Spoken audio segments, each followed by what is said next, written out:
Merhaba arkadaşlar, Örgü Kafası YouTube kanalıma hepiniz hoş geldiniz. Bugün bir yaş kız çocuklar için robadan başlama, bebe yakalı ve tamamı dikişsiz modeli şahane bir yelek çalışması yapacağız. Yeleğimizin kol bedenlerinde de detay çalışmamız olacak. Bu arada arkadaşlar model normalde yetişkin örgülerinde kullanılan bir model ama gördüğünüz gibi bebek örgülerine de gayet yakışan bir model. Modelin anlatımı arkadaşlar ayrıca kanalımda olacak. Eğer yetişkinler için bir şey örmek isterseniz modeli oradan da izleyebilirsiniz. Arkadaşlar yeleğimizin ön tarafı bu şekilde. Arkasını da göstereyim. Yeleğimizin arka tarafı da bu şekilde. Yakamızı hazırlarken geri dönüşler yaparak öreceğimiz için dolayısıyla bizim yakamız zaten yuvarlak formda olacak. Ama arkadaşlar bir de ekstra bedende yaka düşürme işlemi yapacağız. Zaten yakamızın tamamını birlikte öreceğiz. Bu arada arkadaşlar bu hani en son yakayı örüyorlar da buradan rastgele göz kararı ilmek kesiyorlar ya. Bizde o işlem olmayacak arkadaşlar. Profesyonel bir yaka çalışması yapacağız. Biz ilmek sayılarımızı bu işlemleri yapmadan önce zaten ona göre ayarlıyoruz. Yani bu yaka çalışmasını yetişkin örgülerinde de kullanabilirsiniz. Sadece arkadaşlar bir iki püf noktası var. Onlara dikkat ettiğiniz sürece buralardan kesim yapmanız gerekmeyecek. Şimdi arkadaşlar kullanacağımız malzemeleri de söyleyeyim. Daha sonra birlikte yapımına geçelim. İp olarak Gazal'ın X-Large Baby Wool ipini kullanacağım arkadaşlar. 50 gramlık bir yumak bu. Bundan 4 yumak alacağız. Yani 200 gram alacağız ve 200 grama yakınında kullanacağız. Bu arada arkadaşlar X-Large olanını alıyorsunuz. Bir de Gazal'ın Baby Wool ipi var. O ince olan, bu X-Large olan kalın olan. Bundan dediğim gibi 4 yumağa yakın ip kullanacağız. 4 yumak olması gözünüzü korkutmasın. Bir Baby Best, bir Elite Baby arkadaşlar. Onlar 100 gramlık ipler. Yani bundan 2 yumak demek, ondan 1 yumak demek. Bunun gramajı az, 50 gram, o 100 gram. Bu arada arkadaşlar pudra rengini çok beğendim. 4 numara misinalı şiş kullanacağız. Her zamanki gibi metreye ihtiyacımız var. Bir tane tığ, 5 adet de düğme kullanacağız. Arkadaşlar videoma geçmeden önce kanalıma yapacağınız beğeni ve yorumlarla beni desteklerseniz çok sevinirim. Lütfen desteklerinizi, videolarımın devamlılığını istiyorsanız esirgemeyin. Şimdi hazırsak arkadaşlar bu güzelliği yapmaya başlayalım. Şişimize klasik ilmek atma yöntemiyle 74 tane ilmek atacağız. İlmeklerimizi atalım. Şişime 74 ilmek attım. Bu 74 ilmeğimi örgümün arka yüzünde sıra sonuna kadar ters örgü olarak öreceğim. İlk ilmeğimi örmeden aldım. Ve ilmeklerimin tamamını ters örgü olarak örüyorum. Sıramızı tamamlayalım.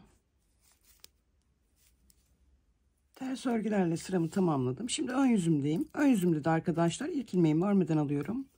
Ve ilmeklerimin tamamını sıra sonuna kadar düz örgü olarak öreceğim. Sıramızı tamamlayalım. Sıramı tamamladım. Örgümün arka yüzündeyim. Yine ilk ilmeğimi örmeden alıyorum. İlmeklerimin tamamını yine sona kadar ters örgü olarak öreceğim. Sıramızı tamamlayalım. Arka sıramı ters örgülerle tamamladım. Şimdi örgümün ön yüzündeyim. İlk ilmeğimi örmeden alıyorum ve bir tane doluyorum. İlk ilmeği örmeden aldık, bir doladık. Şimdi arkadaşlar iki ilmeği birlikte alıp düz örgüyle kesiyoruz, bir doluyoruz. İki ilmeği birlikte alıp düz örgüyle kesiyoruz, bir doluyoruz. İki kez bir dola. İki kez bir dola. İki kez bir dola olarak sona yakın bir yere kadar yapalım. Sıra sonunda 3 tane ilmeğim kalana kadar aynı işlemi tekrarladım. En son bir doladım, iki kestim, tekrar bir doluyorum. İki ilmeği birlikte alarak kesiyorum. Son ilmeğimi düz örgü olarak örüyorum. Örgümün arka yüzündeyim. Şu an şişimizde yine 74 tane ilmeğimiz var. Arkadaşlar şimdi isterseniz bir sayın. Bakın bir eksik varsa bu dolamalardan muhtemelen birini ya da birkaçını unuttunuz. Şimdi örgümüzün arka yüzünde ilk ilmeğimizi yine örmeden alıyoruz. Ve sıra sonuna kadar ters örgülerle devam edeceğiz. Bakın dolama ilmeğim, onu da yine ters örgü olarak örüyorum. Açılmamasına dikkat edin arkadaşlar, yoksa ilmeğiniz eksik olur. Tüm ilmeklerimi ters örgü olarak öreceğim. Bu şekilde düştü diyelim, kaldırın yine buradan ve ters örgü olarak örün. Sıramızı tamamlayalım. Arka sıramı ters örgülerle tamamladım. Şimdi örgümün ön yüzündeyim. İlk ilmeğimi yine örmeden alıyorum ve ilmeklerimin tamamını örgümün ön yüzünde sıra sonuna kadar düz örgü olarak öreceğim. Sıramızı tamamlayalım. Ön yüzümü düz örgülerle tamamladım. Şimdi örgümün arka yüzündeyim. İlk ilmeğimi örmeden alıyorum yine ve ilmeklerimin tamamını sona kadar ters örgü olarak öreceğim. Bu bizim son sıramız arkadaşlar. Tamamlayalım ters örgülerle. 74 ilmeğimi örgümün arka yüzünde ters örgülerle ördüm. Arkadaşlar bu şekilde örgümüzün arka yüzü iç tarafta kalacak şekilde katlayacağız. Yani ön yüzler bu şekilde dışarıda kalacak. Ve bu alttaki ilmeklerle üstteki ilmekleri birleştireceğiz. Ben bunu arkadaşlar şişle yapacağım. İstediğiniz yöntemle birleştirebilirsiniz. Ben bu şekilde şişle zorlanırım derseniz arkadaşlar, bu ilmeğin altındaki ilmeği buluyorsunuz. Birlikte alıp kesiyorsunuz. Aynı şekilde bu ilmeğin takip ediyorsunuz. Altındakine birlikte alıp kesiyorsunuz. Ve o şekilde devam ediyorsunuz. Ben bu şekilde toplayıp tamamını tek seferde kesiyorum. Yani ikide bir de aşağıya inmeme gerek kalmayacak. Bu şekilde arkadaşlar. Bakın burada düz örgü görüntüsü var. Bunların bana bakan kanatlarını topluyorum. Yalnız şişim arkadaşlar bir tık daha ince bir şiş. Bakın bu şekilde 74 tane ilmek toplayacağım. Çünkü 74 tane ilmekle başlamıştık. Aynı sayıda toplamamız gerekiyor. Bu şekilde arkadaşlar ilmeklerimizi toplayalım. Evet arkadaşlar 74 ilmeğimi topladım. Bakın buradaki ters kısım içeride kalacak şekilde katlıyorum ve karşılıklı birleştireceğim. Bakın şimdi arkadaşlar bir buradaki şişten çıkarıyorum. Bir karşıdan 2 ilmeği birlikte alıp kesiyorum. Bir buradan çıkarıyorum. Bir karşıdan 2 ilmeği birlikte alıp kesiyorum. Bu şekilde tüm ilmeklerimizi keseceğiz. İşe birden de girip de yapabilirsiniz. Yani fark etmez arkadaşlar. Nasıl kolayınıza geliyorsa. Ben genelde buradan çıkarıp arka şişe takıyorum.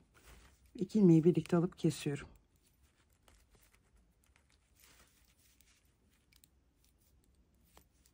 Tüm ilmeklerimizi bu şekilde keselim. Haroşa örgüyle keseceksiniz arkadaşlar. Yani haroşayı ben düz ördüğüm için düz örgüyle kesiyorum. Eğer ters örüyorsanız haroşayı ters örgüyle bu kesimi yapacaksınız. Şimdi tamamlayalım. Evet arkadaşlar aynı işlemi tekrarlayarak ilmeklerimi birlikte alarak kestim. Şimdi örgümüzün arka yüzünde ilmeklerimizin tamamını haroşa örgü olarak öreceğiz. İlk ilmeğimi örmeden alıyorum. Ve ilmeklerimin tamamını sıra sonuna kadar haroşa olarak öreceğim. Sıramızı haroşa örgülerle tamamlayalım. Evet arkadaşlar arka sıramı haroşa örgülerle ördüm. Şimdi örgümün ön yüzündeyim. Arkadaşlar kenardan 11 tane ilmek sayalım. Yanına bir tane ayraç takalım. 2, 4, 6, 8, 10, 11.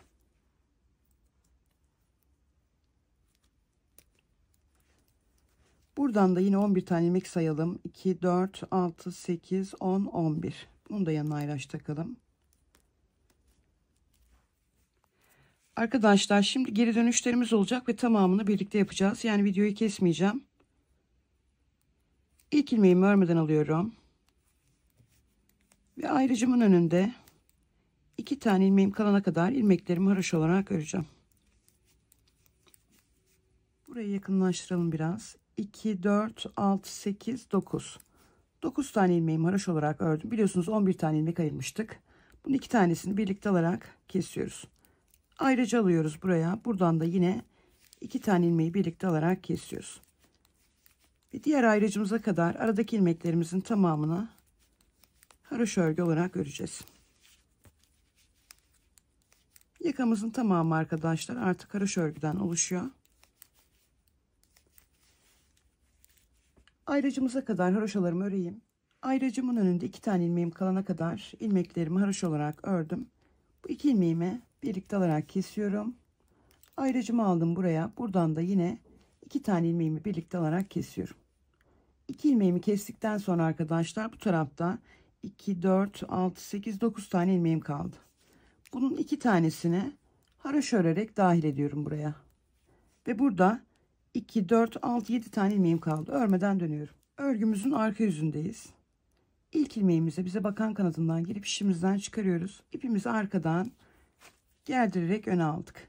İkili ilmek görüntüsü elde ettikten sonra ilmeklerimizi haroşa örgü olarak öreceğiz. Bu arada arkadaşlar aradaki ilmeği de sayayım yine.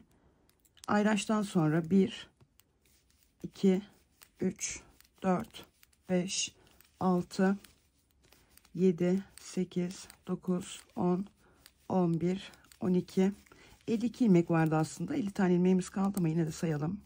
13, 2, 4, 6, 8, 10, 12, 13, 14, 15, 16, 17, 18, 19, 20, 21, 22, 23, 24, 25, 26, 27, 28, 29, 30, 31, 32, 33, 34, 35, 36, 37, 38, 39, 40, 41, 42, 43, 44, 45, 46, 47, 48, 49 ve 50. Artık ortayı saymamıza gerek yok arkadaşlar. Kıyaslayın, aynıysa problem yok. Ayracı aldım buraya. Buradan da arkadaşlar ayraçtan sonra 3 tane ilmeğimi haroş olarak örüyorum. 1, 2 ve 3. Burada kaldı 2, 4, 6, 7 tane ilmeğim. Bunları örmeden dönüyorum. Şu an ön yüzümüzdeyiz. İlk ilmeğimi örmeden alıyorum. Ön kanadından girdim. İpime gerdirerek önden arkaya alıyorum. Ve bakın ikili ilmek görüntüsü elde ediyorum. Daha önce birçok kez yaptık arkadaşlar. Bu görüntüyü elde ettikten sonra ayrıcımın bu tarafındaki 2 tane ilmeği birlikte alarak kesiyorum. Ayrıcı aldım buraya. Buradan da yine 2 tane ilmeği birlikte alarak kesiyorum. Ve bu taraftaki ayrıcımın önünde 2 tane ilmeğim kalana kadar ilmeklerimi yine haroş olarak öreceğim. Örelim. Ayrıcımın önünde 2 tane ilmeğim kalana kadar haroşalarımı ördüm. Bu 2 ilmeği birlikte alarak kesiyorum. Ayrıcımı aldım buraya.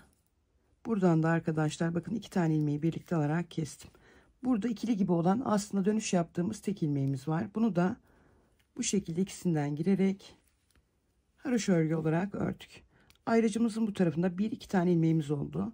Buradan bir tane ilmekle yine haroşa örerek dahil ettik. Burada 2, 4, 6 tane ilmeğimiz kaldı.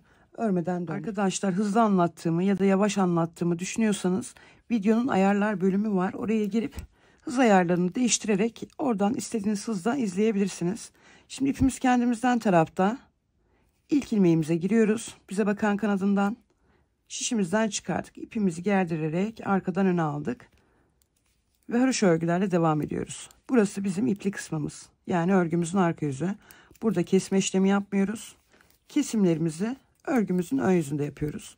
Şimdi ayrıca kadar örelim arkadaşlar. Bu taraftaki ayrıca kadar haroşa olarak. Ayrıca geldim. Ayrıcımı alıyorum buraya. Bakın bir tane ilmeğim haroşa olarak ördüm. İkinci ilmeğim tek ilmeğim. Aslında ikili gibi duran geri dönüş yaptığımız ilmeğimiz. Bunun da ikisine girdim. Bunu da yine haroşa örgü olarak örüyorum. Ayrıcımızın bu tarafında 1-2 tane ilmeğimiz oldu. Bir tane buradan dahil ediyoruz. Onu da yine haroşa olarak örüyoruz. 2, 4, 6 tane ilmeğimiz burada kaldı. Bunu örmeden dönüyoruz. Dönüşlerimizi arkadaşlar gördüğünüz gibi aynı şekilde yapıyoruz. İpimiz kendimizden tarafta. İlk ilmeğimize bize bakan kanadımızdan girdik. Şişimizden çıkardık. İpi gerdirerek arkadan öne aldık. Ve takibindeki 2 tane ilmeği birlikte alarak kestik. Ayrıca alıyoruz bu tarafa. Buradan da yine 2 tane ilmeği birlikte alarak kesiyoruz. Ve haroşa örgülerle ayrıcımızın önünde 2 tane ilmeğimiz kalana kadar devam edeceğiz. Oraya kadar örelim. Bunun önünde 2 tane ilmek kalacak arkadaşlar. Ayrıcımın önünde 2 tane ilmeğim kalana kadar ilmeklerimi haroşa olarak ördüm. Bu 2 ilmeğimi birlikte alarak kesiyorum. Ayrıcımı alıyorum buraya. Buradan da arkadaşlar yine 2 tane ilmeğimi birlikte alarak kesiyorum. Burada da bir tane geri dönüş yaptığım ilmeğim var. İkili gibi duruyor. Onu da haroşa olarak örüyorum. Bir tane ilmek haroşa örerek dahil ettim bu tarafa. 3 tane ilmeğim oldu burada. Burada da 5 tane ilmeğim kaldı. Örmeden döndüm. Arkadaşlar tüm geri dönüşlerinizi benimle şu an birlikte yapın ki karışmasın. Şimdi örgümüzün arka yüzüne yine ipimiz kendimizden tarafta. İlk ilmeğimize bize bakan kanadından girdik. Örmeden aldık. Ve bu şekilde ipi gerdirip arkadan bu tarafa geçirdik. Arka yüzümüzde olduğumuz için herhangi bir kesme işlemi yapmadan diğer ayrıcımıza kadar ilmeklerimizi haroşa olarak öreceğiz. Ayrıcımıza kadar örelim. Ayrıcıma kadar ilmeklerimi haroşa olarak ördüm. Ayrıcımı alıyorum buraya. İlk ilmeğimi haroşa olarak örüyorum. İkinci ilmeğim de arkadaşlar ikili gibi duran ama tek olan dönüş yaptığım ilmeğim. Bakın bunun da arka tarafından girdim. Ön tarafından çıktım. Ve bunu da yine haroşa olarak ördüm. Bir tane ilmek de bu taraftan alıyorum. Haroşa örüyorum. Ayrıcımın bu tarafında 3 tane ilmeğim oldu. Burada kaldı 2, 4, 5 tane ilmeğim. Bunları örmeden dönüyorum. Yakamızın ön yüzündeyiz. Arkadaşlar bu arada şu ön yüzde bir tane ayraç takalım. Örgüye yeni başlayan arkadaşlarımız karıştırmasın. Burası bizim örgümüzün ön yüzü. Yani yakamızın ön yüzü burası arkadaşlar. Şimdi yine ilk ilmeğimizi bize bakan kanadından girdik, şişimizden çıkardık. İpimizi gerdirerek önden arkaya aldık. Örgümüzün ön yüzünde olduğumuz için ne yapıyorduk arkadaşlar? 2 ilmeği birlikte alarak kesiyorduk. Ayrıca aldık buraya. Buradan da yine 2 tane ilmeği birlikte alarak kestik. Ve haroşa örgülerle diğer ayracın önünde 2 tane ilmeğimiz bulunana kadar devam edeceğiz. Oraya kadar örelim. Ayracımın önünde 2 tane ilmeğim kalana kadar ilmeklerimi haroşa olarak ördüm. 2 ilmeğimi birlikte alarak kesiyorum. Ayracımı aldım buraya. Buradan da yine 2 ilmeğimi birlikte alarak kesiyorum. Geri dönüş yaptığım ilmeğimi haroşa örgü olarak örüyorum. Ve bir tane ilmek haroşa örerek dahil ediyorum. Ayracımın bu tarafında 3 tane ilmeğim oldu. Burada da 4 tane ilmeğim kaldı. Örmeden dönüyorum. İlk ilmeğimi girdim, şimdiden çıkardım. İpimi arkadan gerdirerek öne aldım. Örgümün arka yüzünde olduğum için kesme işlemi yapmadan diğer ayracıma kadar sadece haroşa örgülerle devam edeceğim. Ayracımıza kadar örelim. Ayracıma kadar haroşalarımı ördüm. Ayracımdan sonra yine ilk ilmeğimi haroşa olarak örüyorum. Geri dönüş yaptığım ilmeği de yine haroşa örgü olarak örüyorum. 2 tane ilmeğim oldu. Bir tane haroşa örerek dahil ettim. Burada 3 tane. Burada da 4 tane ilmeğim var. Bu 4 ilmeğimi örmeden dönüyorum. Örgümün ön yüzünde olduğum için ne yapacağım arkadaşlar? Bu sıramda kesim yapacağım. İlk ilmeğime girdim. Örmeden çıkardım şişimden. İpimi gerdirerek arkaya aldım. 2 ilmek görüntüsü elde ettikten sonra takibindeki 2 ilmeği yine birlikte alarak kesiyorum. Ayracımı aldım buraya. Buradan da yine 2 tane ilmeği birlikte alarak kestim. Ve diğer ayracımın önünde 2 tane ilmeğim kalana kadar yine haroşa olarak devam edeceğim. Örelim arkadaşlar oraya kadar. Ayracımın önünde 2 tane ilmeğim kalana kadar örgümün ön yüzünde haroşalarımı ördüm. 2 ilmeğimi birlikte alarak kesiyorum. Ayracımın diğer tarafından da yine 2 tane ilmeğimi birlikte alarak keseceğim. 2 ilmeğimi kestim. Geri dönüş yaptığım ilmeğimi haroşa olarak örüyorum. Bir tane ilmek de haroşa örerek dahil ettim. 3 tane ilmek burada, 3 tane ilmek de burada var. Geri dönüyorum örmeden. Yine arkadaşlar ipim kendimden tarafta ilk ilmeğime girdim. Örmeden şimdiden çıkardım. İpimi gerdirerek arkadan öne aldım. Ve kesme işlemi yapmadan örgümün arka yüzünde yine her arka sıramızda olduğu gibi haroşa örgü olarak devam edeceğiz. Ayracımıza kadar örelim. Ayracıma kadar haroşalarımı ördüm. Ayracımı aldım buraya. Ayracımdan sonra 1, geri dönüş yaptığım ilmeğim 2 tane haroşamı ördüm. Bir tane ilmek de bu şişimden alıp onu da haroşa olarak ördüm. Bu tarafta 3, bu tarafta da 3 tane ilmeğim kaldı. Dönüyorum. Örgümün ön yüzünde olduğum için ne yapıyorum arkadaşlar? Yine kesimlerimi yaparak devam edeceğim.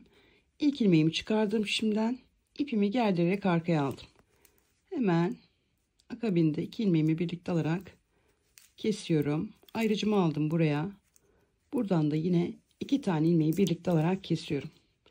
Şimdi ayrıcımın önünde yine 2 tane ilmeğim kalana kadar ilmeklerimi örgümün ön yüzünde haroşa olarak öreceğim. Örelim arkadaşlar. Ayrıcımın önünde 2 ilmeğim kalana kadar örgümün ön yüzünde haroşalarımı ördüm. 2 ilmeğimi birlikte alarak kesiyorum. Ayrıcımı aldım buraya. Buradan da yine 2 tane ilmeği birlikte alarak kestim. Burada geri dönüş yaptığım ilmeğim var. Bunu da girdim. Bunu da haroşa olarak ördüm. 2 tane ilmeğim oldu burada.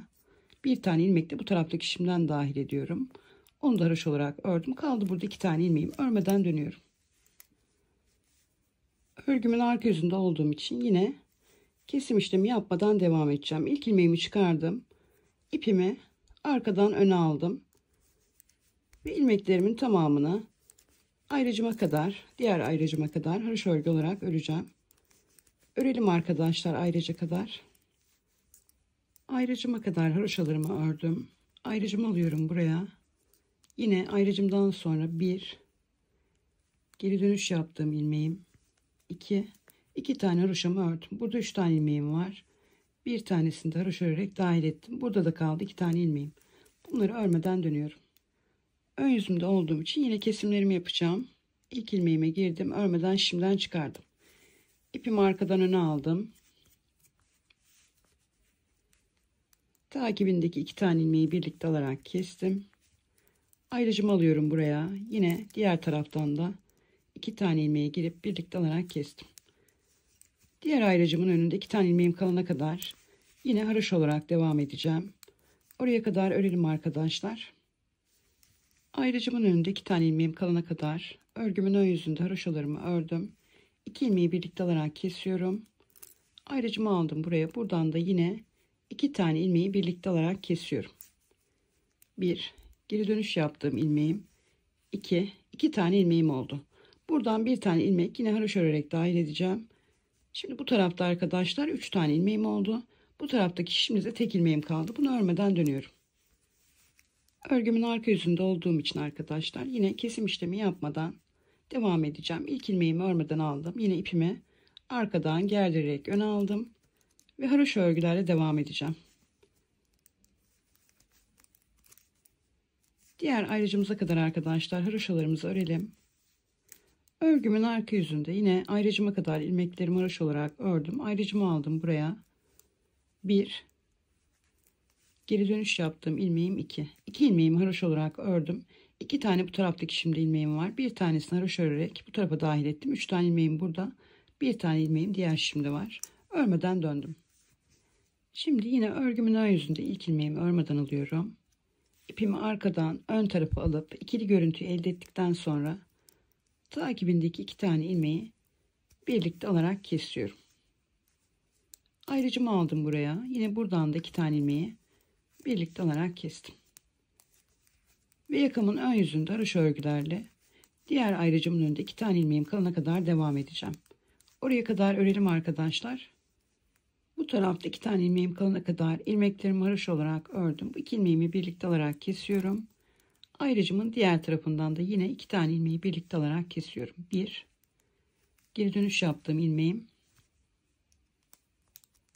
2 tane ilmeğim haroşa arkadaşlar. Son ilmeğimi de yine bu taraftaki şimdiki ilmeğimi de haroşa örerek buraya dahil ediyorum. Ve ayrıcımdan sonra burada 3 tane ilmeğim oldu.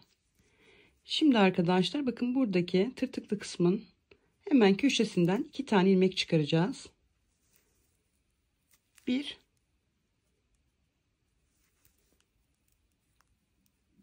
2. 2 tane ilmek çıkardığımız için burada 5 tane ayrıcımızdan sonra ilmeğimiz oldu. Şimdi arkadaşlar 8 tane artış yapacağız. 1, 2, 3, 4, 5, 6, 7 ve 8. Ayrıcımızdan sonra arkadaşlar burada toplam 13 tane ilmeğimiz oldu artışlarımızla beraber. Şimdi dönüyoruz.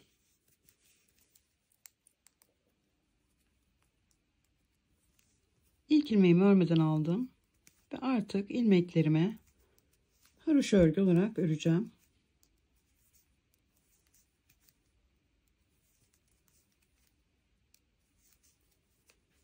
On 13 tane ilmeğimiz olmuştu arkadaşlar. 13 ilmeğimizi de haroşa örgü olarak örüyoruz.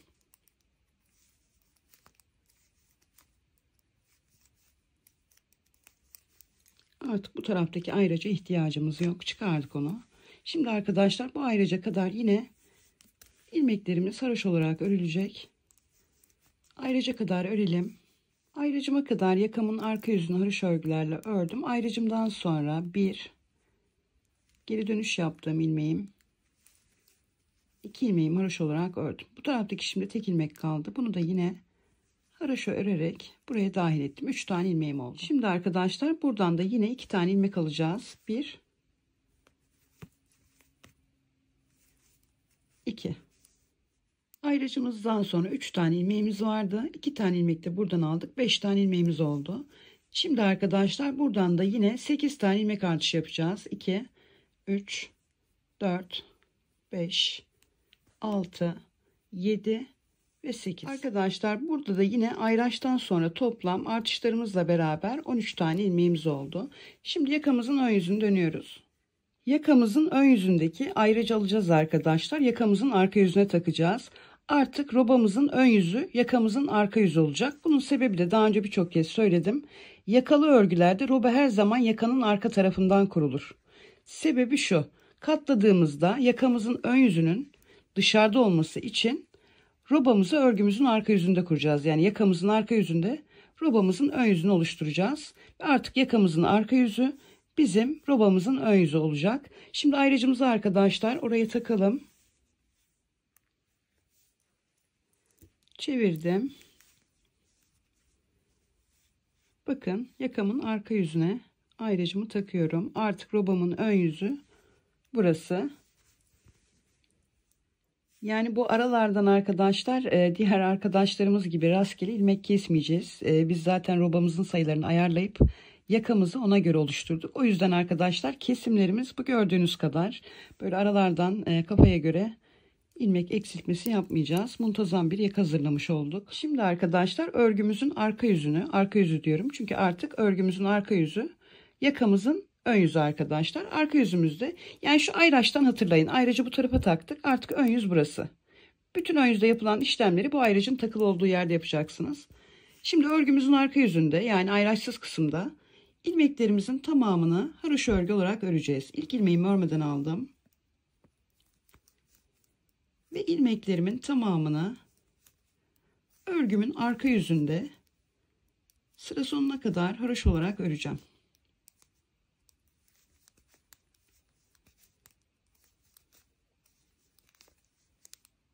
Artık buradaki ayrıca da ihtiyacımız yok. Çıkarabiliriz. Şimdi arkadaşlar sıra sonuna kadar ilmeklerimizi haroşa örgü olarak örelim. Sıra sonuna kadar örgümün arka yüzünü haroşa örgülerle ördüm. Şimdi örgümün ön yüzündeyim.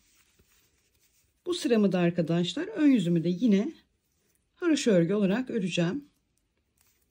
Bu arada arkadaşlar sıramızı tamamlayalım ön yüzümüzü haroşa örgülerle. Daha sonra şişimizde toplam kaç ilmek var? Onu da sizlerle paylaşayım. Şimdi ilmeklerimizin tamamını sıra sonuna kadar haroşa olarak öreceğim.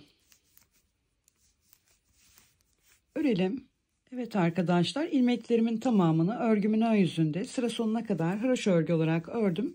Şişimizde arkadaşlar toplam şu an 62 tane ilmeğimiz var. Bu 62 ilmeğimizi örgümüzün arka yüzünde de yine haroşa örgü olarak öreceğiz. İlk ilmeğimi örmeden aldım ve ilmeklerimin tamamını örgümün arka yüzünde haroşa örgü olarak öreceğim. Sıra sonuna kadar örelim arkadaşlar. Birlikte ilk iliğimizi de açalım. Yakamızı artık tamamladık. Birkaç diş daha haroşa öreceğiz. Daha sonra rubu kurulumu yapacağız. Sıra sonuna kadar haroşalarımızı örelim. Örgümün arka yüzünü sıra sonuna kadar haroşa olarak ördüm. Şimdi bakın örgümün ön yüzündeyim. Ve arkadaşlar 2 diş haroşam var. Şimdi ilk iliğimi açacağım. Bundan sonraki ilikleri de arkadaşlar örgünüzün ön yüzünde aynı açtığım şekilde açacaksınız. İlk ilmeğimi örmeden aldım. İlk ilmeğimle birlikte 1, 2, 3, 4 tane ilmeğimi haroşa olarak ördüm. 5. ve 6. ilmeğimi birlikte alarak kesiyorum. Biraz geriye açıyoruz arkadaşlar iliğimizi. Burada oldu. 2 kesimden sonra 5 tane ilmeğimiz. Bir tane doluyoruz. Ve haroşa örgülerle devam ediyoruz. 4 tane ilmeği haroşa olarak ördük. 2 ilmeği birlikte alarak kestik. Ve bir tane doladık. Daha sonra haroşa olarak devam edeceksiniz. Yani bundan sonraki ilikler de arkadaşlar aynı şekilde açılacak. Şimdi sıra sonuna kadar haroşalarımızı örelim. Örgümün ön yüzünü sıra sonuna kadar haroşa olarak ördüm. Şimdi örgümün arka yüzündeyim. Yakamızı arkadaşlar ayrıntılı bir şekilde anlattım. Yani tüm yakamızı birlikte ördük. Yine roba artışlarımız tamamlandığında modelimizi de ayrıntılı anlatacağım. Çünkü yakamız ve modelimiz yeleğimizi gösteren şey arkadaşlar. O yüzden herkes örebilsin diye bu şekilde ayrıntılı anlatacağım. Birlikte örelim. Şimdi arkadaşlar örgümüzün arka yüzünü de haroşa örgülerle sıra sonuna kadar örgümün arka yüzünü sıra sonuna kadar haroşa olarak ördüm. Bakın burada 1, 2, 3 diş haroşamız oldu. Şimdi yine arkadaşlar haroşa örgüyle devam edeceğiz. Yine ön yüzümüzde ilk ilmeğimizi örmeden alıyoruz.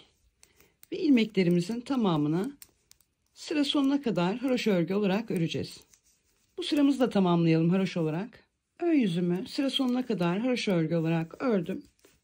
Arka yüzümü de yine haroşa örgü olarak öreceğim. İlk ilmeğimi örmeden aldım.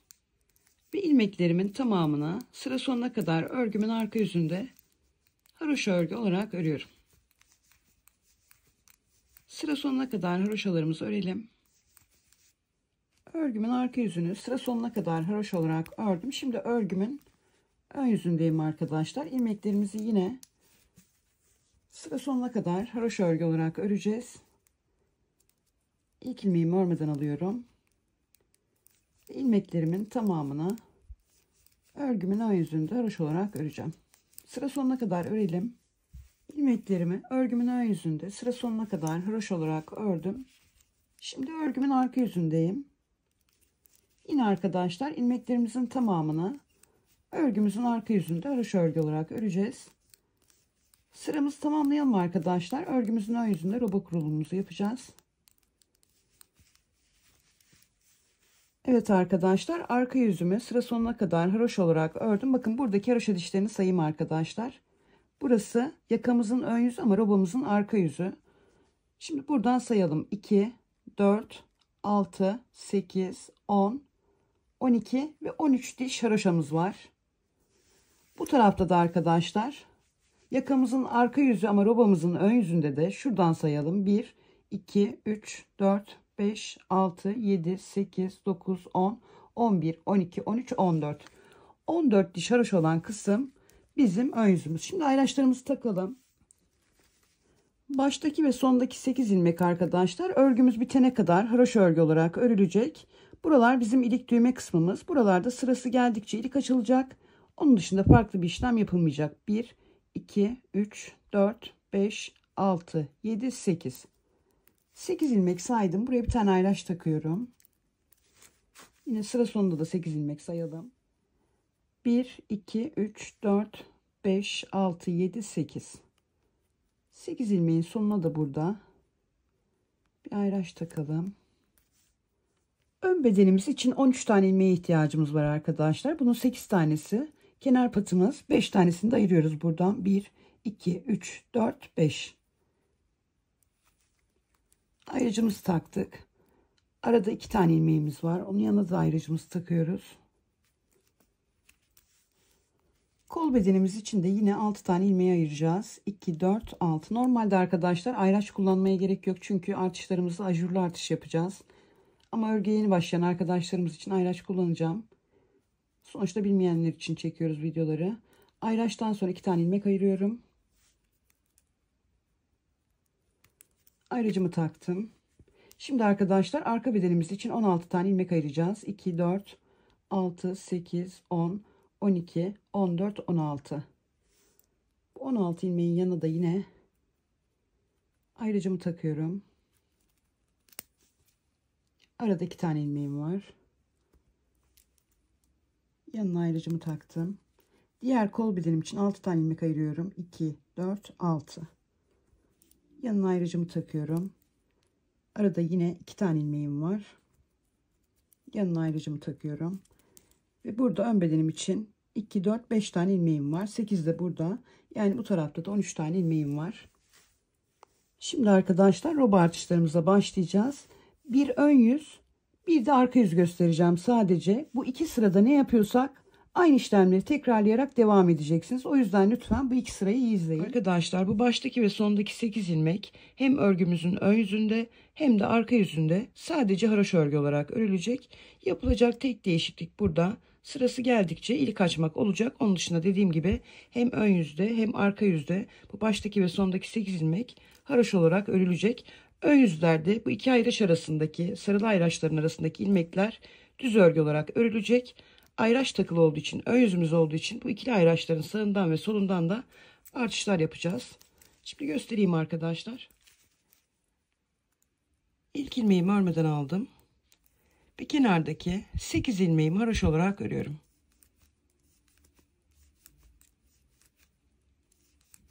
Ayracımı aldım buraya. Bu ayracın arkadaşlar herhangi bir yerinden artırma yapmıyoruz. İkili ayraçların kenarlarından artış yapıyoruz. Şimdi ikili ayracıma kadar düz örgülerle devam ediyorum. Ayracıma geldim. Örgümün ön yüzünde olduğum için ne yapıyorum? Bir tane dolama yapıyorum. Aradaki 2 tane ilmeğimi düz ördüm. Ayracımın diğer tarafından da bir tane dolama yaptım. Ve düz örgülerle diğer ayraçlarıma kadar devam ediyorum. Ayracımı gördüm. Bir tane dolama yapıyorum. Aradaki 2 tane ilmeğimi düz örüyorum. Ayrıcımın diğer tarafından da bir tane dolama yapıp yine düz örgülerle devam ediyorum.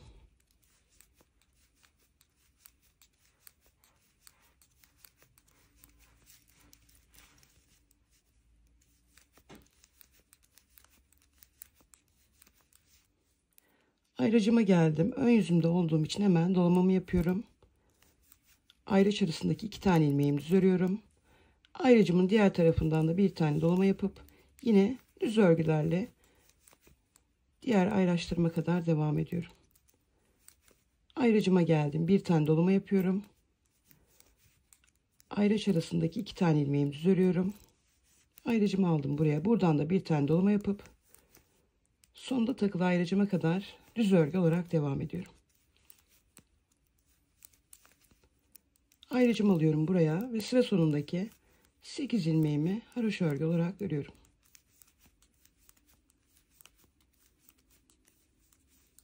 Dönüyorum örgümün arka yüzünü. İlk ilmeğimi örmeden alıyorum. Yine baştaki ve sondaki 8 ilmeğimi haroşa olarak öreceğim.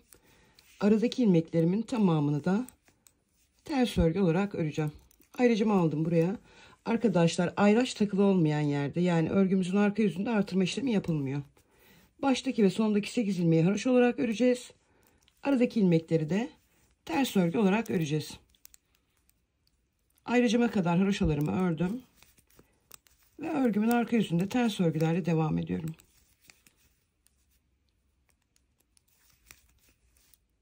Bu yapmış olduğumuz ajurlar arkadaşlar açılmasın. Buna dikkat edin. Ola ki düştü. Buradan yine kaldırın. Bu ajur ilmeklerini de arkadaşlar, artış yaptığımız ilmekleri de yine ters örgü olarak öreceğiz. Dediğim gibi baştaki ve sondaki 8 ilmek dışındaki tüm ilmekleri ters örgü olarak öreceğiz. Şimdi sıra sonunda 8 ilmeğim kalana kadar ilmeklerimi örgümün arka yüzüne ters öreceğim. Örelim arkadaşlar oraya kadar. Sondaki 8 ilmeğime kadar ters örgülerle ördüm. Ayrıcımı aldım buraya. Sondaki 8 ilmeğimi yine haroşa örgü olarak örüyorum.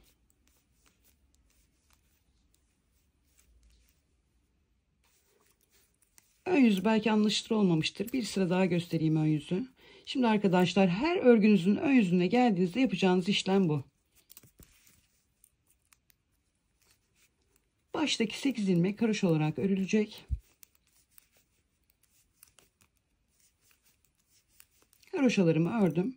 Bu ayracın kenarından herhangi bir artırma yapmıyorum. Bu ikili ayraçların kenarından artırma yapacağız. Ve her örgümüzün ön yüzüne geldiğimizde arkadaşlar bu artışları yapmayı unutmayacağız. Örgünün arka yüzlerinde artırma işlemi yok. Örgünün ön yüzlerinde artırma işlemi var. Bu 8 haroşadan sonraki ilmeklerin tamamı da sondaki 8 ilmeğe kadar arkadaşlar düz örgü. Şimdi düz örgülerle ayracıma kadar devam ediyorum. Ayracımı gördüm. Ayracımı görünce hemen bir tane bu şekilde doluyorum. Arasındaki 2 tane ilmeği de yine düz örüyorum. Ayracımın diğer tarafından da bir tane dolama yapıyorum. Bakın bu şekilde dolamamı yaptım. Ve yine düz örgülerle diğer ayraçlarıma kadar devam ediyorum. Ön yüzlerimizde, yani bu ayracın takılı olduğu yerde lütfen arkadaşlar artışlarınızı yapmayı unutmayın.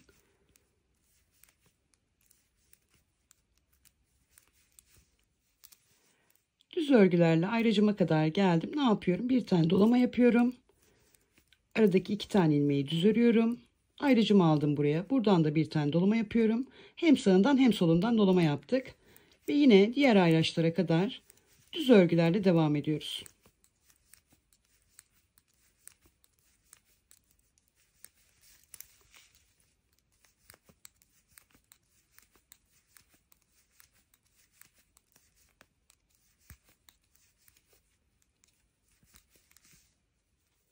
Ayracıma geldim. Ne yapıyorum? Hemen bir tane dolama yapıyorum. Ayraç arasındaki 2 tane ilmeğimi düz örüyorum. Ayracımı alıyorum buraya. Bu tarafından da bir tane dolama yapıp diğer ikili ayraçlarıma kadar düz örgülerle devam ediyorum.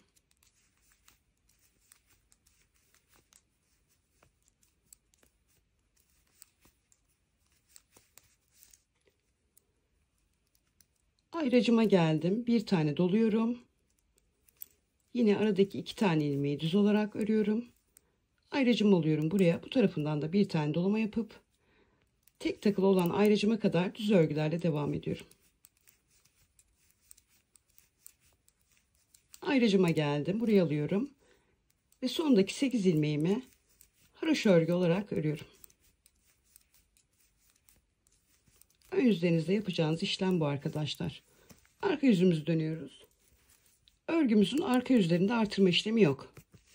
Baştaki ve sondaki 8 ilmeğimizi haroşa olarak örüyoruz. Aradaki ilmeklerin tamamını örgümüzün arka yüzünde ters örgü olarak örüyoruz arkadaşlar. Baştaki 8 ilmeğimi haroşa olarak ördüm. Ve örgümün arka yüzünde sıra sonunda 8 ilmeğim kalana kadar ilmeklerimin tamamını ters örgü olarak örüyorum.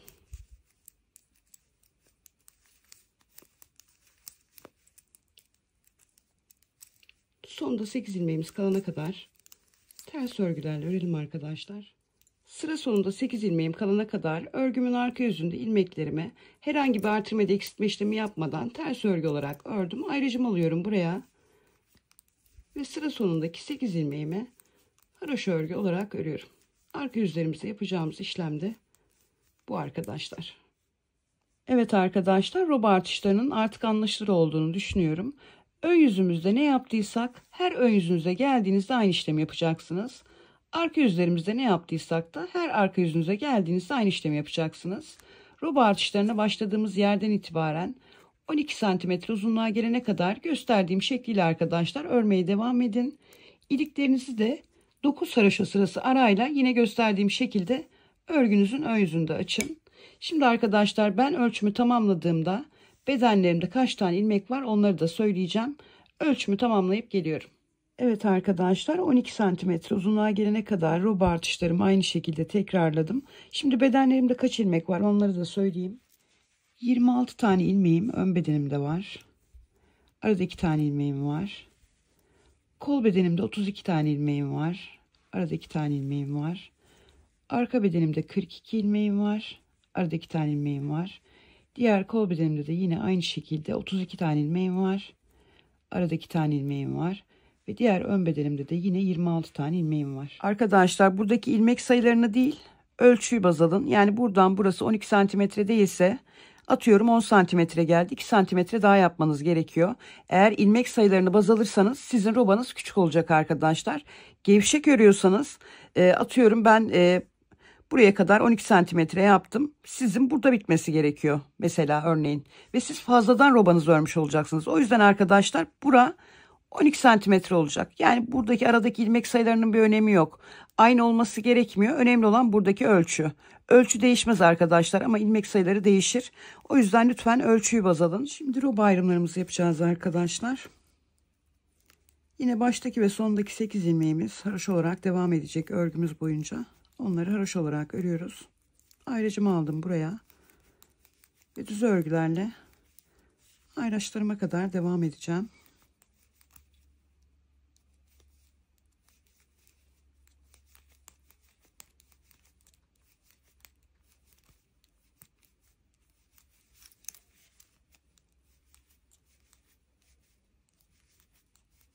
Ayrıcıma geldim. Ayrıcımı çıkarıyorum. Arasında 2 tane ilmek var arkadaşlar. Bunun bir tanesini ön bedenime dahil edeceğim. Diğerini de kol bedenime. Şimdi burada kol bedenime ait ilmeklerime yardımcı bir aparat üzerine alacağım. Arkadaşlar bir iğneye ip takıp bu ilmekleri ipin üzerine de alabilirsiniz. Ya da daha önce biliyorsunuz tığla da yapılanı göstermiştim. O şekilde de alabilirsiniz. Ben bu şekilde aparatın üzerine toplayacağım ilmekleri.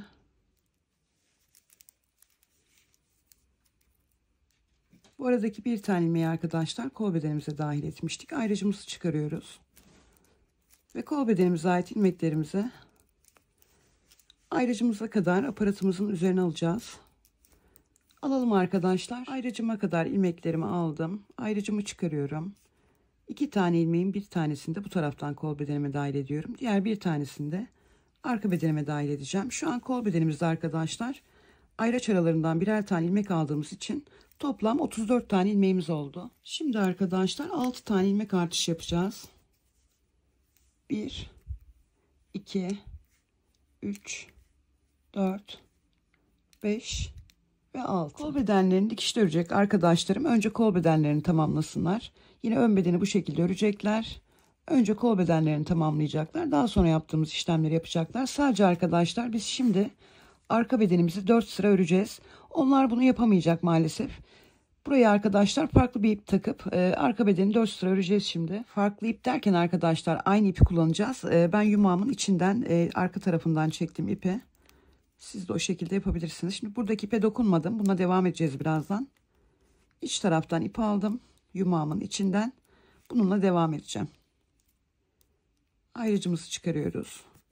Şimdi arka bedenimize ait ilmeklerimizi diğer ayraçlarımıza kadar düz örgü olarak öreceğiz. Ayrıca kadar örelim. Ayrıcıma kadar arka bedenime ait ilmeklerimi düz örgü olarak ördüm. Ayrıcımı çıkarıyorum. Aradaki 2 tane ilmeğin bir tanesini arka bedenime verdim. Diğerini kol bedenimize dahil edeceğiz. Şimdi arkadaşlar dönüyoruz. İlk ilmeği örmeden alıyoruz. Ve örgümüzün arka yüzünde arka bedenimize ait ilmeklerimizi ip taktığımız yere kadar ters örgü olarak örüyoruz. Örelim bu arka yüzümüz birlikte. İlmekleri sayın isterseniz arkadaşlar yine.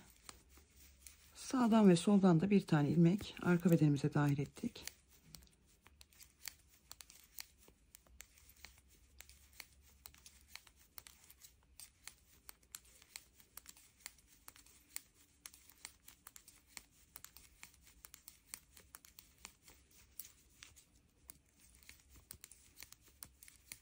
Sadece arka bedenimizi örüyoruz arkadaşlar.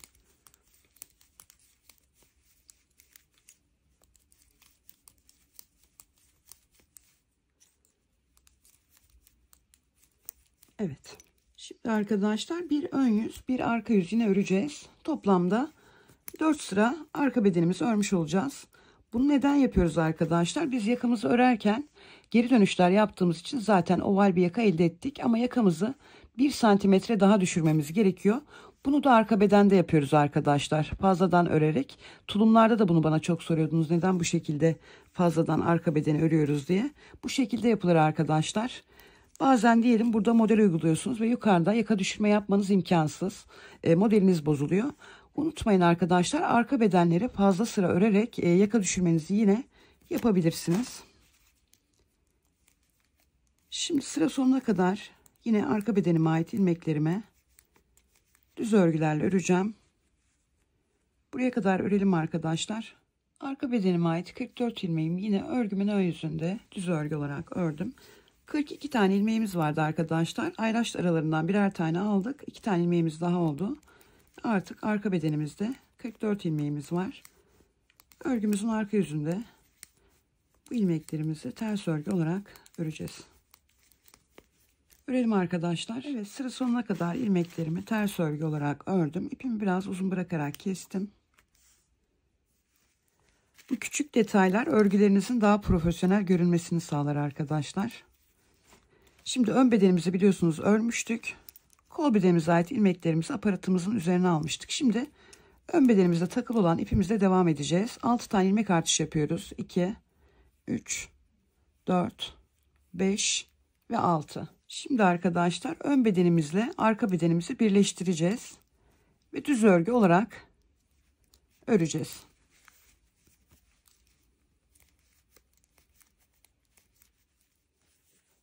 Arkadaşlar bu şekilde düz örgülerle ayracımızın önünde bir tane ilmek kalana kadar örelim. Bu ilmek zaten kol bedenimize ait. Burayı örmüyoruz. Buraya kadar örelim. Evet, ayracımın önünde bir tane ilmeğim kalana kadar ilmeklerimi düz olarak ördüm. Şimdi buradan da arkadaşlar 6 tane ilmek artış yapacağız. 3, 4, 5 ve 6. Buradaki kol bedenimize ait ilmeklerimizi arkadaşlar ayracımıza kadar yine aparatımızın üzerine alalım. Bakın bu tarafında bir tane ilmek var. Daha sonra ayracı çıkarıp diğer ilmekleri ayracımıza kadar bir toplayalım önce. Ayracıma kadar ilmeklerimi topladım. Ayracımı çıkarıyorum. 2 tane ilmeğin bir tanesini yine kol bedenime dahil ediyorum. Bir tanesini de ön bedenime. Bu taraftaki kol bedenimizde de arkadaşlar şu an toplam 34 tane ilmeğimiz var. Şimdi ipimizle 6 tane ilmek artışı da bu taraftan yapıyoruz. 1, 2, 3, 4, 5 ve 6. Artık diğer ön bedenimizle birleştireceğiz. Ayraç arasındaki ilmeğimizin bir tanesini kol bedenimize dahil etmiştik. Bunu da ön bedenimize dahil ediyoruz. Ve düz örgülerle devam ediyoruz. Ayraca kadar öreyim. Ayracıma kadar ilmeklerimi düz olarak ördüm. Yine kenardaki 8 tane ilmeğimi haroşa olarak örüyorum. Arka yüzümüzdeyiz. Arka yüzümüzde de arkadaşlar baştaki ve sondaki 8 ilmeğimiz haroşa. Aradaki ilmeklerimizin tamamını ters örgü olarak öreceğiz. 8 ilmeğimi haroşa olarak ördüm ve ilmeklerimin tamamını sonda 8 ilmeğim kalana kadar ters örgü olarak öreceğim. Sonda 8 ilmeğe kadar arkadaşlar ters örgülerle örelim. Sonda 8 ilmeğim kalana kadar örgümün arka yüzünde ilmeklerimi ters olarak ördüm. Sondaki 8 ilmeğimi de haroşa olarak örüyorum. Arkadaşlar şimdi bir ön yüz bir arka yüz öreceğiz. Göstermeye gerek yok çünkü önleri düz, arkaları ters öreceğiz. Sadece sıra başındaki ve sıra sonundaki 8 ilmek hem ön yüzde hem arka yüzde haroşa olarak örülecek. Dediğim gibi şimdi ön yüzde bir sıra düz örüyoruz. Baştaki ve sondaki 8 ilmek haroşa. Arka yüzde de baştaki ve sondaki 8 ilmek haroşa. Aradaki ilmekler ters. Bu şekilde örelim arkadaşlar. Evet arkadaşlar, bir sıra ön yüz, bir sıra arka yüz olarak 2 sıra ördüm. Şimdi bu sıramızda ilmeklerimizi haroşaya çevireceğiz. Ben haroşayı düz ördüğüm için arkadaşlar sıra sonuna kadar ilmeklerimin tamamını düz örgü olarak öreceğim.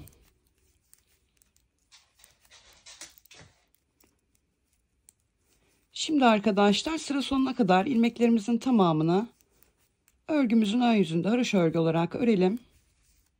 Evet arkadaşlar, örgümüzün ön yüzünü sıra sonuna kadar haroşa olarak ördük. Örgümüzün arka yüzündeyiz. Şimdi arkadaşlar yine örgümüzün arka yüzünü de haroşa olarak öreceğiz. Aynı zamanda modelimiz için 10 tane ilmek artışı yapacağız. Bundan sonra arkadaşlar artırma işlemi yapmayacağız. Sadece bu sıramıza mahsus, dediğim gibi modelimiz için 10 tane ilmek artışı yapacağız. Artışlarımızın tamamını birlikte yapalım arkadaşlar. Kafanız karışmasın. Örgümün arka yüzünde bu kenardaki 8 ilmeğimden herhangi bir artırma yapmıyorum. Bunları haroşa olarak örüyorum. Ayrıcımı aldım buraya. Ayrıcımdan sonra 1, 2, 3, 4, 5 tane ilmeğimi haroşa olarak ördüm. Bakın 6. ilmeğime girdim. Bir bu kanadından örüyorum haroşamı. Çıkarmadım şişimden. Bir de diğer kanadından çapraz girdim. Onu da haroşa olarak ördüm. Bir tane ilmekten 2 tane ilmek çıkarmış oldum. Devam edeceğim şimdi. Şişimizde toplam 110 tane ilmeğimiz vardı. 10 tane ilmek artışı yapacağız arkadaşlar. Ve artık örgümüze 120 ilmekle devam edeceğiz. 1, 2, 3, 4, 5, 6, 7, 8. 8 ilmeğimi haroşa olarak ördüm. Bakın 9.'ya girdim. Bir bu kanadından giriyorum. Şişimden çıkarmadım yalnız ilmeği. Bir diğer kanadından ve bir tane artış yaptım. Devam ediyorum. 1, 2, 3, 4, 5, 6, 7 ve 8. Hemen aynı şekilde 9. ilmeğime girdim. 2 kanadından ilmek alıp bir tane ilmek artışı yaptım. Devam ediyorum. 1, 2, 3, 4, 5, 6, 7 ve 8. 8 tane haroşamı ördüm. Yine 9.'ya giriyorum. Bir bu kanadından, bir diğer kanadından haroşa olarak ördüm. Devam ediyorum. 1, 2, 3, 4, 5, 6, 7 ve 8. 8 haroşamı ördüm. Yine 9.'ya girdim. Şimdiden çıkarmıyorum. Bir bu kanadından, bir diğer kanadından haroşamı ördüm. Devam ediyorum. 1, 2, 3, 4, 5, 6, 7, 8. 8 haroşamı ördüm. Bu artış arkadaşlar sadece bu sıraya mahsus. Yani bundan sonra herhangi bir artırma işlemi yapmayacağız. Yine 9.'ya girdim. 2 kanadından Bir ilmek aldım ve bir tane artış yapmış oldum.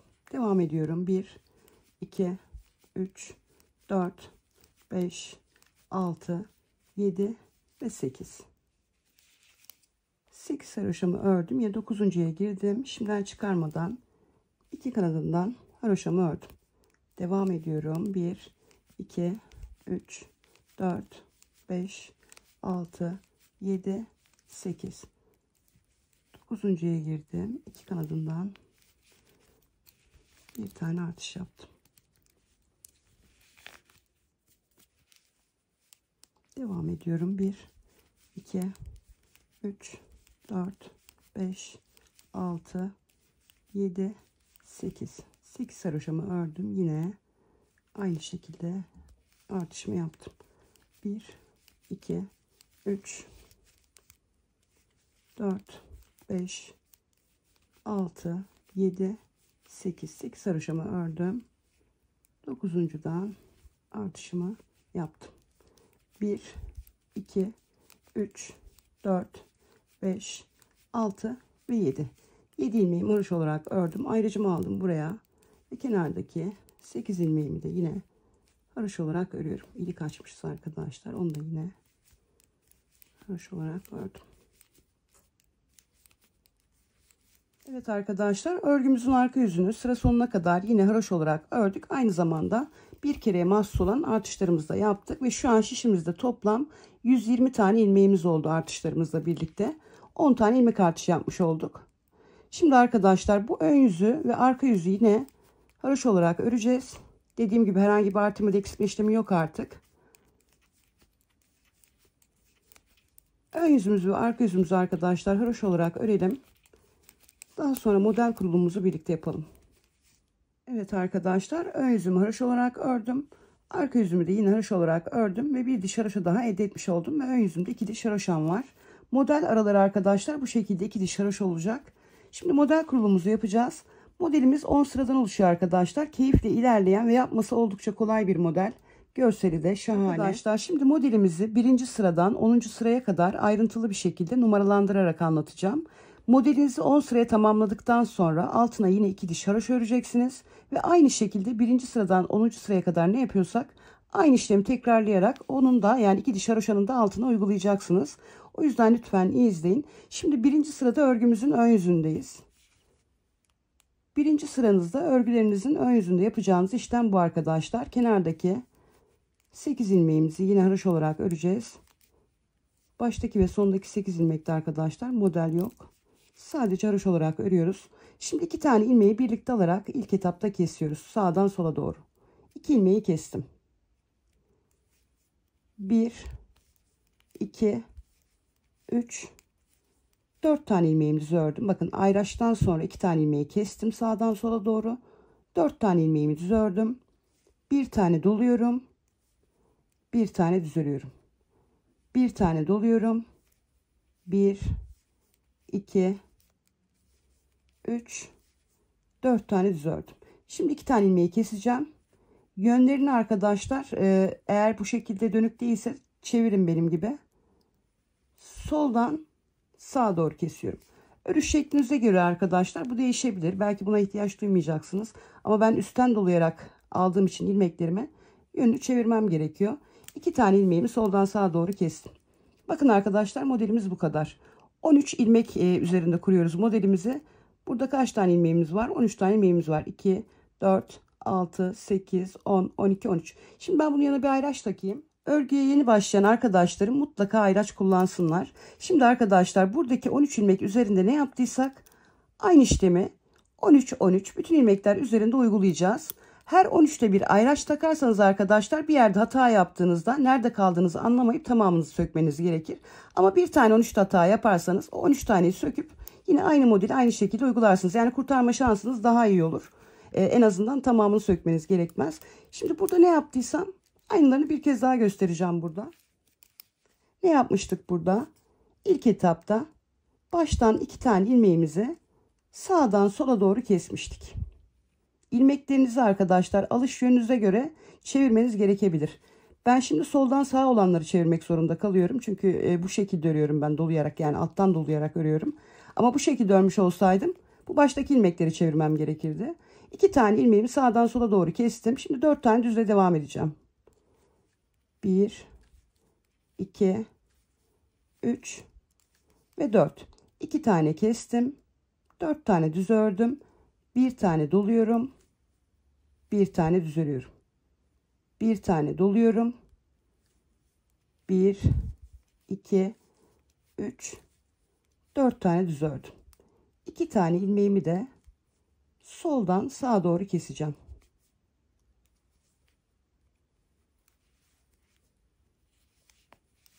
Şimdi arkadaşlar burada ne yaptıysam aynı işlemi burada da yaptım. Buraya da ayraç takın. Aynı işlemleri tekrarlayacağım için arkadaşlar video uzun olmasın. Dediğim gibi burada ne yaptıysak aynı işlemi 13 ilmek üzerinde uygulamaya devam edeceğiz. Sonda 8 ilmeğimiz kalana kadar. Sonda 2-8'e kadar arkadaşlar modelimizi uygulayalım. Evet arkadaşlar, örgümün ön yüzünde birinci model sıramda aynı işlemleri tekrarlayarak ayracıma kadar ördüm. Ve kenardaki 8 ilmeğimi haroşa olarak örüyorum. Modelimizin birinci sırasında arkadaşlar ne yaptıysak bundan sonraki modelin birinci sırasında da burada yaptığımız işlemin aynısını yapacağız. Şimdi modelimizin ikinci sırasında örgümüzün arka yüzündeyiz. Baştaki ve sondaki 8 ilmeğimizi haroşa olarak öreceğiz. Aradaki ilmeklerin tamamını arkadaşlar ters örgü olarak öreceğiz. Kenardaki 8 ilmeğimi haroşa olarak örüyorum. Ayrıcımı aldım buraya. Sonda 8 ilmeğim kalana kadar ilmeklerimin tamamını örgümün arka yüzünde modelimin ikinci sırasında ters örgü olarak öreceğim. Arkadaşlar bakın bu dolama ilmekleri açılmasın. Eğer açılırsa model başka bir şey olur. O yüzden lütfen dikkat edin buraları örerken. Şimdi sonda 8 ilmek kalana kadar arkadaşlar ters örgülerle öreyim. Sondaki 8 ilmeğime kadar örgümün arka yüzünde modelimin ikinci sırasında ilmeklerimi ters örgü olarak ördüm. Sondaki 8 ilmeğimi yine haroşa olarak örüyorum arkadaşlar. Modelimizin ikinci sıralarında da yapacağımız işlem bu. Örgümüzün ön yüzünde modelimizin 3. sırasındayız. Yine kenardaki 8 ilmeğimi haroşa olarak örüyorum.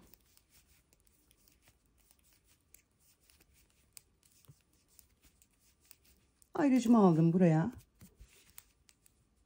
Ayrıcımdan sonraki 2 ilmeğimi birlikte alarak sağdan sola doğru kesiyorum. 1, 2, 3 tane ilmeğimizi ördüm. 1 tane doladım. Tekrar 1, 2, 3 tane ilmeğimizi ördüm. 1 tane doladım.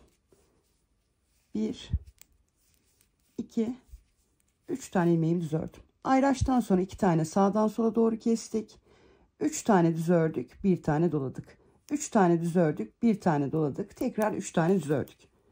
2 tane ilmeği birlikte alarak bu defa soldan sağa doğru kesiyoruz. Bitti bu kadar arkadaşlar. Şimdi burada ne yaptıysak aynı işlemleri tekrarlayarak sonda 8 ilmeğimiz kalana kadar öreceğiz. Sondaki 8 ilmeğimizi de haroşa olarak öreceğiz. Tamamlayalım arkadaşlar. Modelimin 3. sırasını örgümün ön yüzünde ayrıcıma kadar tekrarladıktan sonra yine kenardaki 8 ilmeğimi haroşa olarak ördüm. Modelimin 4. sırasında örgümün arka yüzündeyim. Arkadaşlar arka yüzlerimizde yani çiftli sıralarımızda farklı bir işlem yapmıyoruz. Baştaki ve sondaki 8 ilmeği haroşa olarak örüyoruz. Aradaki ilmeklerin tamamı da ters örgü olacak. Şimdi 4. sıramızda arkadaşlar bu şekilde tamamlayalım. Dediğim gibi baştaki ve sondaki 8 ilmek haroşa. Aradaki ilmeklerin tamamı örgümüzün arka yüzünde ters örgü. 4. sıramızı tamamlayalım. Modelimin 4. sırasında örgümün arka yüzünü ayrıcıma kadar yine ters örgülerle ördüm. Ayrıcımı taktım. Yine kenardaki 8 ilmeğimi haroşa olarak örüyorum. Modelimizin 4. sırasında tamamladık. Şimdi örgümüzün ön yüzünde modelimizin 5. sırasındayız. 5. sıramızda örgümüzün ön yüzünde yine baştaki 8 ilmeğimizi haroşa olarak örüyoruz. Ayrıcımızı aldık buraya. 5. sıramızda arkadaşlar fazla kesme işlemi var. O yüzden lütfen iyi izleyelim. Ayrıca aldık buraya, modelimize başlıyoruz. Baştan 2 tane ilmeği birlikte alarak sağdan sola doğru kesiyoruz. 2 ilmeğimize düz örgü olarak örüyoruz. Bir tane doluyoruz. 2 ilmeğimizi soldan sağa doğru birlikte alarak kesiyoruz. Bir doluyoruz. Bir düz örüyoruz. Bir doluyoruz. Sağdan sola doğru 2 ilmeği birlikte alarak kesiyoruz. Doluyoruz. 2 tane ilmeğimizi düz olarak örüyoruz. 2 ilmeğimizi de yine soldan sağa doğru birlikte alarak kesiyoruz. Burayı bir daha göstereyim arkadaşlar. Ayraç takmayacağım ama sizler takın. Ne yapmıştık? Bakın burada ne yaptıysam aynılarını uygulayacağım. 2 ilmeği birlikte alarak sağdan sola doğru kestim.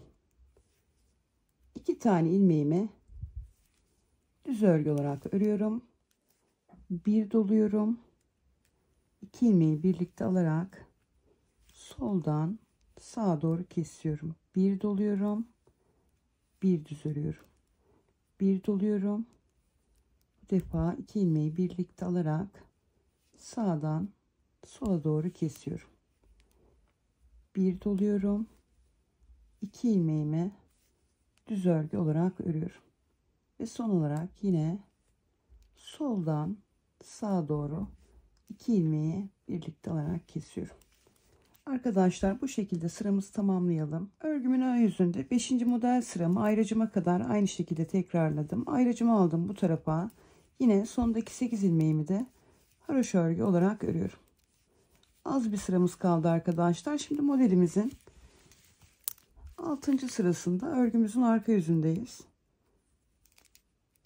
6. sıramızda da yine baştaki ve sondaki 8 ilmeğimiz haroşa, aradaki ilmeklerimizin tamamını ters örgü olarak örüp 6. sıramızı tamamlayalım arkadaşlar. 7. sıramızla örgümüzün ön yüzünden devam edelim. Modelimin 6. sırasını örgümün arka yüzünde tamamladım. Şimdi 7. sıramızda ön yüzümüzdeyiz. Yine kenar ilmeklerimi haroşa olarak örüyorum. 8 ilmeğimi ördüm. Ayracımı aldım buraya. 2 ilmeğimi birlikte alarak sağdan sola doğru kestim. Bir tane düz ördüm. Bir tane doladım. 2 tane ilmeğimin yönlerini çevirip soldan sağa doğru birlikte alarak kestim. Bir doluyorum. 1 2 3 tane ilmeğimi düz olarak ördüm. Bir doluyorum. 2 ilmeğimi bu defa sağdan sola doğru kestim. Bir doluyorum. Bir tane düz örüyorum. 2 ilmeğimi soldan sağa doğru birlikte alarak kesiyorum. Şimdi arkadaşlar burada yaptığımız işlemlerin aynısını tekrarlayarak devam edeceğiz. Bir kez daha göstereyim. Bakın 2 ilmeği birlikte alarak sağdan sola doğru kesiyoruz. Bir tane düz ördük. Bir doladık. 2 tane ilmeğimizi soldan sağa doğru kestik. Bir doladık. 3 ilmeğimizi düz örgü olarak ördük. Tekrar bir doladık. 2 ilmeğimizi bu defa sağdan sola doğru kestik. Bir doladık. Bir düz ördük. Son kez 2 ilmeği bu defa soldan sağa doğru kestik. Şimdi arkadaşlar modelimizin 7. sırasını bu şekilde sıra sonuna kadar tamamlayalım. Modelimin 7. sırasını örgümün ön yüzünde aynı şekilde tekrarladım. Şimdi modelimizin 8. sırasında örgümüzün arka yüzündeyiz. Yine arkadaşlar arka yüzümüzde kenardaki 8 ilmeğimizi haroşa olarak öreceğiz. Aradaki ilmekler ters örgü olacak sonda 8'e kadar. 8. sıramızı da bu şekilde tamamlayalım arkadaşlar. 2 sıramız kalacak. Bu sıramızı tamamladığımızda Evet, 8. sıramızı tamamlayalım. Evet arkadaşlar, modelimin 8. sırasını örgümün arka yüzünde tamamladım. Şimdi modelimin 9. sırasında örgümün ön yüzündeyim. Yine baştaki 8 ilmeğimi haroş olarak örüyorum. Ayrıcımı aldım buraya. Ayrıcımdan sonra 2 tane ilmeğimi birlikte alarak sağdan sola doğru kesiyorum. Bir tane doluyorum. 2 tane ilmeğimi, bakın 2 tane sağdan sola kestik. Bir tane doladık. 2 tane ilmeğimizi de soldan sağa doğru kesiyoruz. Bir doluyoruz. Tekrar arkadaşlar 2 ilmeği soldan sağa doğru birlikte alarak kesiyoruz. Bir doluyoruz. Bir düz örüyoruz. Bir doluyoruz. 2 ilmeği birlikte alarak sağdan sola doğru kesiyoruz. Bir doluyoruz. Tekrar 2 ilmeği birlikte alarak sağdan sola doğru kesiyoruz. Bir doluyoruz. 2 ilmeği birlikte alarak soldan sağa doğru kesiyoruz. Arkadaşlar, modelimizin 9. sırasında da burada yaptığımız işlemleri tekrarlayarak devam edeceğiz. 9. sıramızı tamamlayalım. Evet arkadaşlar, modelimin 9. sırasını örgümün ön yüzünde tamamladım. Şimdi modelimizin 10. yani son sırasında yine örgümüzün arka yüzündeyiz. Arka yüzümüzde arkadaşlar yine baştaki ve sondaki 8 ilmeğimizi haroş olarak öreceğiz. Aradaki ilmeklerin tamamı örgümüzün arka yüzüne ters örgü. Arkadaşlar, hata yapmadan örmeye çalışın. Çünkü birazdan 2 diş haroş öreceğiz. Sonra tekrar model kurulumuna geçeceğiz. Yani hatanızı düzeltme şansınız olmayacak bir alta indiğinizde. İlmek sayınız eksileceği için. O yüzden ilmeklerinizi sayın arkadaşlar. 120 tane ilmeğiniz var mı bir kontrol edin yine. Şimdi arkadaşlar, son sıramızda bu şekilde tamamlayalım. Modelimin 10. yani son sırasını örgümün arka yüzünde ters örgülerle tamamladım. Arkadaşlar, şimdi örgümüzün ön yüzünde ilmeklerimizin tamamını haroş örgüye çevireceğiz. Model kurulumumuz bitti arkadaşlar. 10 sıradan oluştuğunu söylemiştim. Ve her sıramızı önlü arkalı şekilde gösterdim. Bundan sonraki model sırasında da ne yaptıysak burada aynı işlemleri tekrarlayıp altına da arkadaşlar bu şekilde 2 diş haroş öreceksiniz. Şimdi arkadaşlar, ön yüzümüzün tüm ilmeklerini haroş örgüye çevirelim. Bu esnada da ilmeklerinizi sayabilirsiniz. Şimdi arkadaşlar, ilmeklerimin tamamını sıra sonuna kadar haroş olarak öreyim. İlmeklerimin tamamını örgümün ön yüzünde sıra sonuna kadar haroş olarak ördüm. Şimdi örgümün arka yüzündeyim. Yine arka yüzümde de ilmeklerimin tamamını sıra sonuna kadar haroş örgü olarak öreceğim. Ve bir diş haroşam oluşmuş olacak. Daha sonra arkadaşlar bir ön yüz, bir arka yüz yine haroş olarak öreceğiz. Ve ön yüzde 2 diş haroşamız olacak. Şimdi tamamlayalım. Evet arkadaşlar, arka yüzümü haroş örgülerle tamamladıktan sonra bir ön yüz, bir arka yüz yine haroş olarak ördüm. Ve 2 diş haroşam var. Tıpkı üst tarafta olduğu gibi. Şimdi arkadaşlar, 10 sıradan oluşan modelimizi aynı burada yaptığımız gibi alt tarafa uygulayacağız. Daha sonra modelimizi bitirdikten sonra yine altına 2 diş haroş öreceğiz. 10 sıradan oluşan modelimizi uygulayacağız altına. İliklerinizi açmayı unutmayın arkadaşlar. Bu sıra sanıyorum ilik sıramız. Şimdi ben arkadaşlar kaç model sırası yapacağım, onu ölçümü tamamladıktan sonra sizlerle paylaşacağım. Şimdi siz 2 model sırası daha bu şekilde yapın. Daha sonra birlikte devam edelim. Evet arkadaşlar, birlikte bir tam model sırası ördükten sonra 2 kez daha modelimi aynı şekilde tekrarladım. En sonunda arkadaşlar 5 diş haroşa örüp ilmeklerimi örerek kesme tekniğiyle kestim. Kol bedenimin birini tamamladım arkadaşlar. Diğerini birlikte yapacağız. Ölçümüzü de vereyim. Kol altından itibaren 22 cm uzunluğumuz var arkadaşlar. Kol bedenimize ait ilmeklerimizi şişimizin üzerine alalım arkadaşlar. Kol altından arkadaşlar artırma işlemi yapmıştık biliyorsunuz. Şimdi bu tam orta noktasına giriyorum. İlmek alacağım buradan. Bu tarafınkini buradan alıyorum. Diğer tarafı ördüğümde de bu taraftakileri alacağım.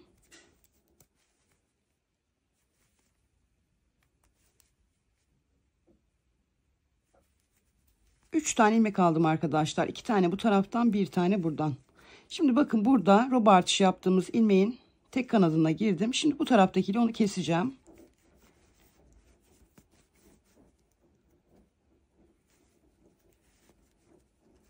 Şimdi düz örgülerle devam ediyorum. Sona kadar örelim arkadaşlar.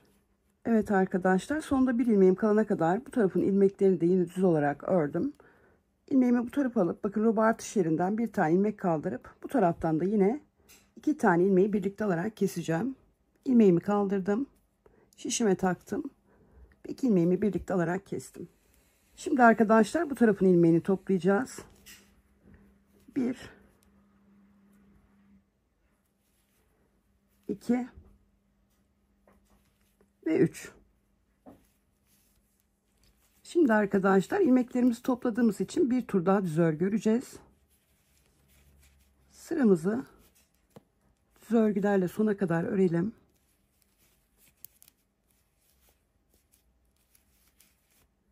Evet arkadaşlar, sıra sonuna kadar ilmeklerimi düz olarak ördüm. Şimdi arkadaşlar 3 diş haroşa öreceğiz. Haroşa dönerek yapılan dikişsiz örgülerde bir sıra tam tur düz, bir sıra tam tur ters olarak örülür. Yani şimdi bu sıramızda düz öreceğiz. Bundan sonraki sıramızda ters öreceğiz ve bir diş haroşamız olacak. Bu şekilde arkadaşlar 3 diş haroşamız olana kadar haroşalarımızı örelim. Daha sonra çok güzel bir detayımız var, onu yapacağız. 3 dişimizi bir tamamlayalım arkadaşlar.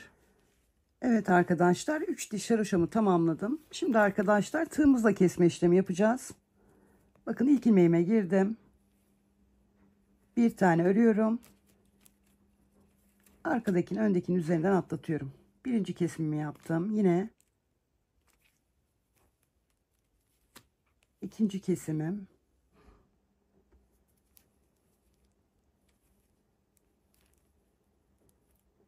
Ve üçüncü kesimim. Şimdi 2 tane zincir çekiyorum. Bakın bu son gözeneğe girip kaydırıyorum. Hep bu şekilde keseceğiz. 1 2 3 taneyi örerek kesme tekniğiyle kestik tığımızla. Daha sonra 2 tane zincir çekiyoruz. Gözeneğe girip kaydırıyoruz. Ve yine aynı şekilde 1 2 3 2 zincir, düzeneye giriyoruz, kaydırıyoruz ve aynı şekilde devam ediyoruz. Şimdi tamamlayalım arkadaşlar. Evet arkadaşlar, yeleğimi kapatma işlemini tığ ile gösterdiğim şekilde tamamladım ve yeleğim son haliyle hazır. Çok güzel bir yelek çalışması oldu arkadaşlar. Umarım sizler de beğenmişsinizdir. Yapacak arkadaşlarıma şimdiden kolay gelsin diyorum. Kanalıma abone olmayı, videolarımı beğenmeyi unutmayın lütfen. Bir sonraki videoda görüşmek üzere.